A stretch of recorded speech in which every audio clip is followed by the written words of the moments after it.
Hey guys, Max Powers again. I made it back to the car. Here is a lesson for you folks on preparedness. I did have a pack with me, and I had things to start a fire, and I had a tarp. I had um,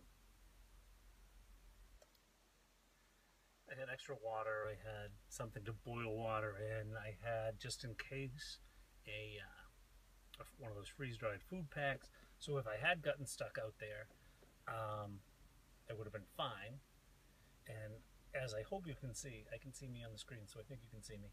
Um, as I hope you can see, it's getting dark out. Like, the sun is going to be down any second now. I went off trail. When I went off trail, I found my way right back to a marked trail. I just didn't know what marked trail it was. I had downloaded off the internet onto my phone a trail map. The problem was the trail map was really, really old. So if you're getting your information off the internet, try and find some kind of date off it, because the trails had changed dramatically. They have put way more trails in than they had when they made the map that I was following. So be careful about that. Make sure that, can you hear my fan blowing? I'm turning it off. There we go. Oops. I don't even know how to use my own damn car. There we go. All right. Fan's off. Hopefully you can hear me. So be careful about that. I did have enough to survive, and these are the woods of New England. This particular woods is full of things like acorns. I had water and a pot. You can crack open an acorn, boil that stuff down. Better when you get to dry it in the sun, and there's no sun tonight. In fact, I think it's going to rain and snow tonight. It's just about that. Right now it's 40 degrees out here. So be careful about that. Make sure you have the survival stuff. Make sure you know where you're going. Make sure when you do make an effort to know where you're going, that whatever you're downloading is accurate information. Because I was going off an old map. Luckily, I've been through this woods enough. I'd never been down that trail, but I'd been through this woods enough that I knew what to look for, which markers to look for. Another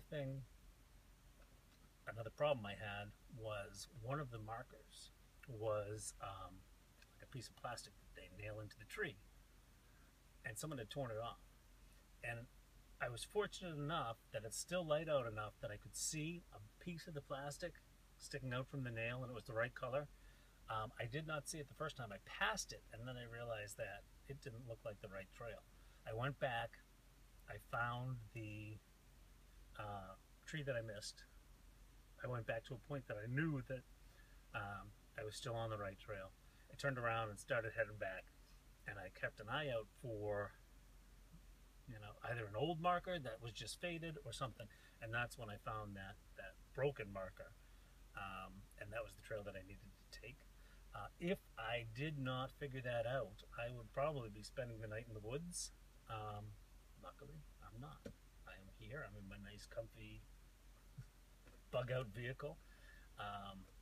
Heated seats on, and gonna have a nice ride home. Oh, the other mistake I made today. This t-shirt is thermal, but it's cotton. And as I tried to hurry back, I worked up a sweat, even with all the vents in my jacket open, and making sure that I was going to be back to the car on time. If for some reason I had gotten lost with that bad marker, I would still be out there, and I'd be wearing a damp cotton t-shirt, freezing my butt off. Simple fix, it's warm enough, and I have fire starting stuff. I could have started a fire, dry the shirt, put it back on. My jacket dries really quickly, so buy good equipment too. But luckily I made it back to the truck. I'm toasty and warm inside, and I'm about to head back to the Cape. Have a good one.